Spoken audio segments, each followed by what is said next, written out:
হামজা হাজির ইহ দাল জির দি ইহ দি নুন সদ জবর নাস ইহ দিনাস সদ জের সি ইহ দিনাস সি র আলিফ জবর র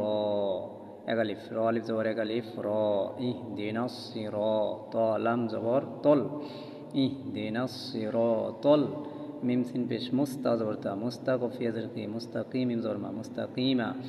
মানে মিলাই পড়লে এক আলিফ টান হবে আর যদি অক্ফ করি তাহলে 3 আলিফ টান হবে জেরের পরে ইয়া সাকিন থাকলে এক আলিফ টান হয় যদি মদের হরফের পরে অক্ফ হয় তাহলে 3 আলিফ টান হয় মুস্তাকিম ইহদিনাস সিরাতাল মুস্তাকিম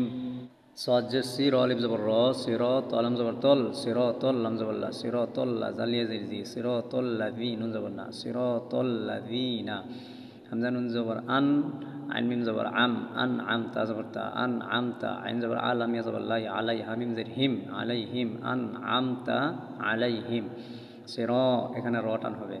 জবর পরে আলিফ সিরাতাল্লাযীনা জি জি টান হবে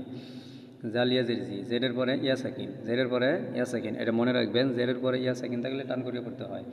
সিরাতাল্লাযীনা আনআমতা আলাইহিম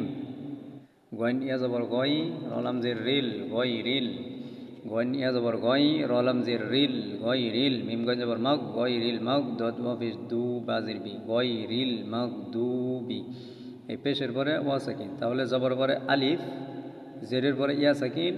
পেশের পরে ওয়া সাকিন থাকলে ডান করিয়ে পড়তে হয় গয় রিল মগ দু বি দত ওয়াফিস দু বাজির বি গয় রিল মগ দু বি আইন জবর আলাম ইয়া জবর লাই আলাই হামিম জের হিম আলাইহিম ওয়া জবর ওয়া লাম দত জবর লাদ ওয়ালাদ দত লাম জবর দল ওয়ালাদ দল লাম ইয়াজিল লিন জবর না ওয়ালাদ দলিনা মাদের হরফের উপরে মোটা চিহ্ন থাকলে 4 আলিফ টানিয়ে পড়তে হয়